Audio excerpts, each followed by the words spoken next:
So the city of Toronto did this last year, and I realize it's last year, but I don't know how many people actually know about it, which I found quite interesting. Toronto wants to expand drug decriminalization to cover all ages and all substances. The updated request asks Ottawa to go further than the exemption recently granted to the government of British Columbia. Now, if you go through this, what's interesting here is it says a couple of things. Medical Officer of Health, Dr. Eileen Devia of the City of Toronto, says the submission sent is a made in Toronto model, which we'll get to in a second, reflective of a months long consultation process. We're talking about a matter of health and a matter of human rights, not one that really is meant to be addressed or is best addressed with a criminal justice approach. Now, let's get some clarity on what this means. Toronto says that it's requesting the federal government clarify that it wants a Health Canada exemption to cover young people as well as adults and all drugs for personal use. Okay, very, very interesting here. Okay, now before I get into some of the research, this is interesting, and I don't know why the article points to this. Perhaps this is the only evidence it has. It says 8 people aged 12 to 17 died from opioid overdoses in Toronto between 2019 and 2021. Health issues are health issues, regardless of the person involved, said Dr. Devia. Very interesting.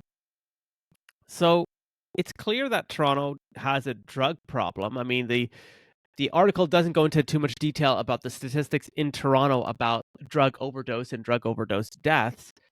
But that stat about 12 to 17-year-olds, only 8, I hate to say only 8.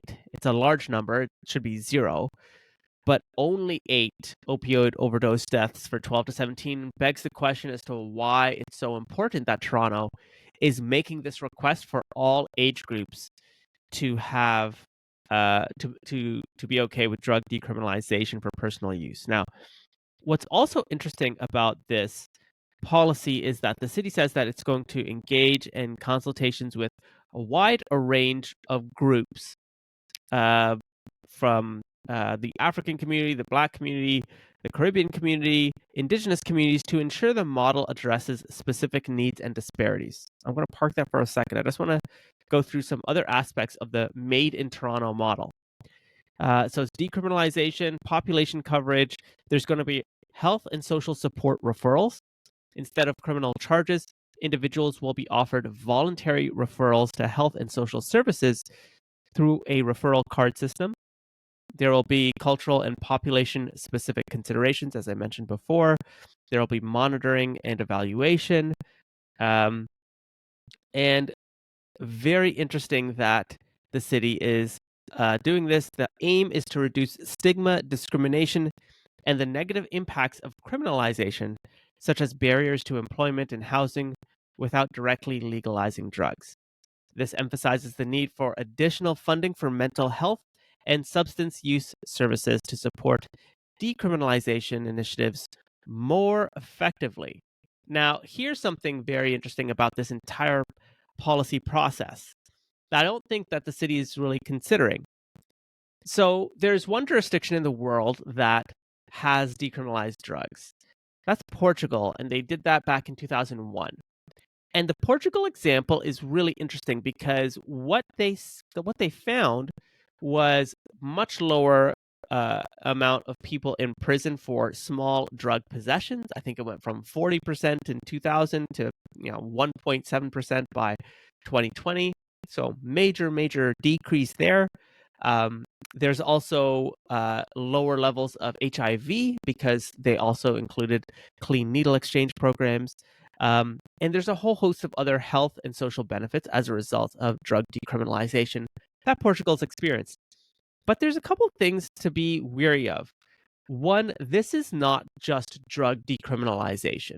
We're talking like retraining of police officers and the law as a whole and the enforcement of the law. A series of social programs and supports for the individual with a drug habit or a drug use issue. We're also talking about a lot of political support for this, meaning not only sustained funding for these programs, but just a general appetite and aptitude for decriminalizing drugs over a longer period of time. Regardless of politicians and their personal views, they do have a base that they have to talk to. And the political base of those on the right of center and right, for example, may be very weary of drug decriminalization, particularly for any age group. So I wanted to get back to the consulting with diverse communities. So the city is committed to, working with the Black community, Indigenous community, African community, Caribbean community. Very interesting that they mentioned these groups because, I'm a first generation immigrant. My family came from Guyana. There are many first generation immigrants from around the world that would be very reticent at drug decriminalization, especially for all age groups. Now, this is just my opinion. But the reason that I think that is because in my own interactions with family, friends, and others who are also first generation immigrants, they've seen firsthand, in some cases, the impacts drugs have in their families.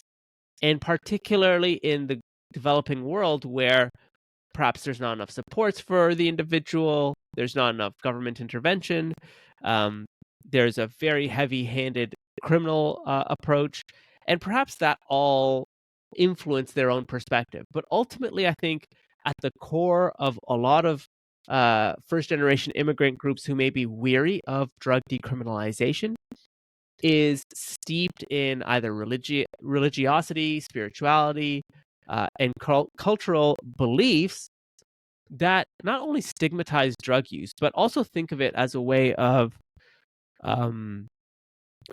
not making the best use of your life kind of thing.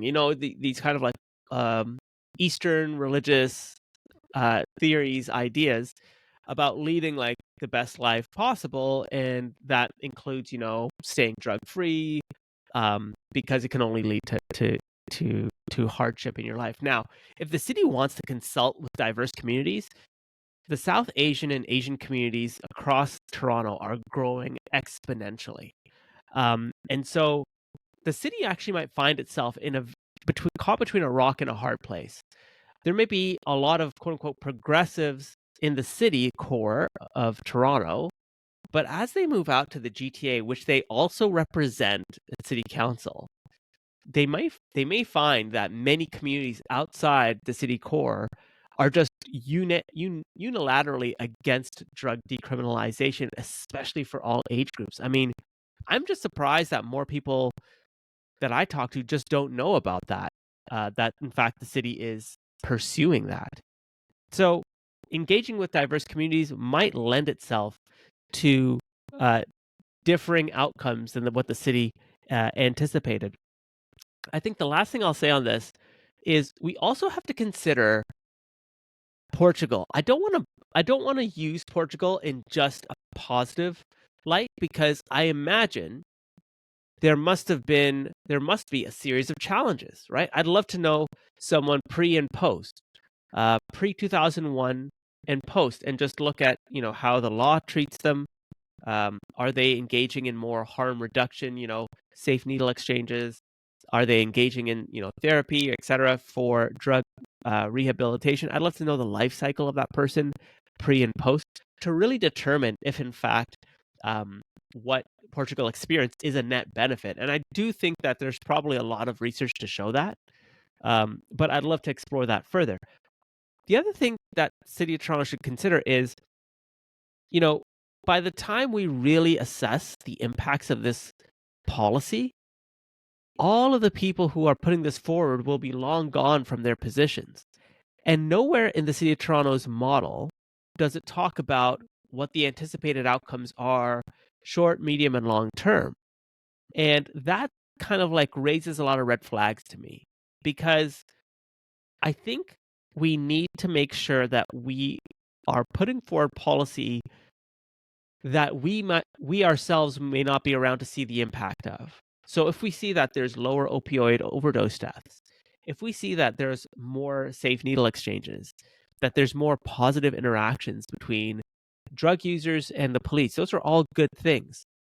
Is it a result of the policy, or is it a result of other environmental factors happening in our society? If we don't see those impacts happening after a couple years, a few years, if we see the reverse, more opioid deaths, particularly for young people, more opioid usage, particularly for young people, we should not we should really rethink why we're doing this in the first place. And here's a question that I have for everyone, for many who are in favor of drug decriminalization. There seems to be this mixing up of drug decriminalization leads to safer drug supply. And I just don't know if that's true, because there's nothing in these policies that talk about how the city will ensure a safer drug supply. Because I don't think the city doesn't have the authority to. You'd have to talk to the federal government about cracking down on illegal substances crossing into our borders, and methamphetamine labs, illegal labs that are sprouting up everywhere, kind of thing. I mean, it's a whole like federal, provincial, and municipal coordination that needs to happen. But more importantly, it's if we're decriminalizing drugs to reduce opioid overdose deaths, because perhaps through decriminalization we'll have a series of supports, it won't be criminal, etc., we're still not tackling the toxicity of the drugs that are currently on the market. And I think this is something that policy professionals really need to pore over.